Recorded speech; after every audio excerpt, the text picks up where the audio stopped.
మోకాళ్లలో గుజ్జును పెంచి నొప్పిని తగ్గించి సర్జరీని దూరం చేసే ఫ్రీడమ్ వాక్ నుండి పోటీ చేసినటువంటి మాజీ మంత్రి శ్రీ కామినేని శ్రీనివాస్ గారు గెలవబోతా ఉన్నారు. అలాగే విశాఖపట్నం నార్త్ నుండి పోటీ చేసినటువంటి విష్ణు కుమార్ రాజు గారు కూడా గట్టి పోటీ ఎదుర్కొంటున్నారు. వారికి కూడా గెలిచేటువంటి అవకాశాలు ఉన్నది. తర్వాత జనసేన 21 స్థానాలు పొందినటువంటి జనసేన 21 అసెంబ్లీ స్థానాలు 2 పార్లమెంటు స్థానాల్లో వాళ్ళు పోటీ చేయడం జరిగింది. జనసేన 2 పార్లమెంటు స్థానాల్లో గెలవబోతా ఉంది.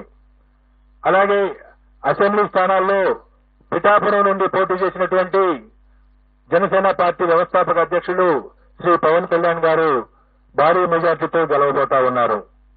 అలాగే ఆ పార్టీలో మరొక ముఖ్య నాయకుడైనటువంటి శ్రీ నాదెండ్ల మనోహర్ గారు గుంటూరు జిల్లా తెనాలి నుండి గెలవబోతా ఉన్నారు. తర్వాత తెలుగుదేశం పార్టీ విషయానికి వస్తే తెలుగుదేశం పార్టీ అధ్యక్షులు రాష్ట్ర మాజీ ముఖ్యమంత్రి నారా చంద్రబాబు నాయుడు గారు కుప్పం నియోజకవర్గం నుండి భారీ మెజార్టీతో గెలవబోతా ఉన్నారు.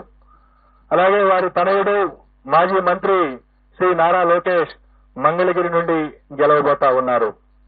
అలాగే శ్రీ నందమూరి బాలకృష్ణ గారు హిందూపురం నియోజకవర్గం నుండి మంచి మెజారిటీతో గెలవబోతా ఉన్నారు. ఈ విధంగా ప్రతిపక్ష పార్టీలకు సంబంధించి ముఖ్య నాయకుల విషయాన్ని చూసుకున్న తర్వాత ఆంధ్రప్రదేశ్ అధికారంలో ఉన్నటువంటి వైఎస్ఆర్ కాంగ్రెస్ పార్టీ యొక్క మంత్రివర్గంలో అనేక మంది మంత్రివర్గ సభ్యులు తీవ్రమైనటువంటి పోటీ ఎదుర్కొంటున్నారు. కొద్దిమంది ఓటమి చవిచూడబోతా ఉన్నారు.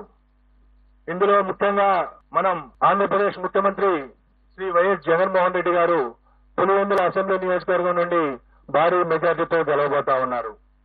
అలాగే సిదిరి అప్పలరాజు గారు ప్రస్తుత మంత్రి పలాస నుండి ఓటమి చవిచూడబోతా ఉన్నారు.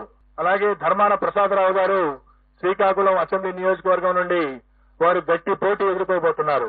నేను ఎక్కడైతే గట్టి పోటీ అని సంబోధిస్తానో అక్కడ మా మార్జిన్ ఆఫ్ ఎర్రర్ ఏదైతే ఉంటుందో +/- 3% లోబడి ఫలితం ఉండే అవకాశం ఉంటుంది.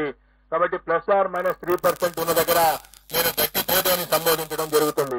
సుమన్ టీవీలో మీ పర్సనల్ అండ్ బిజినెస్ ప్రమోషన్స్ కోసం కింది నెంబర్కి కాంటాక్ట్ చేయండి.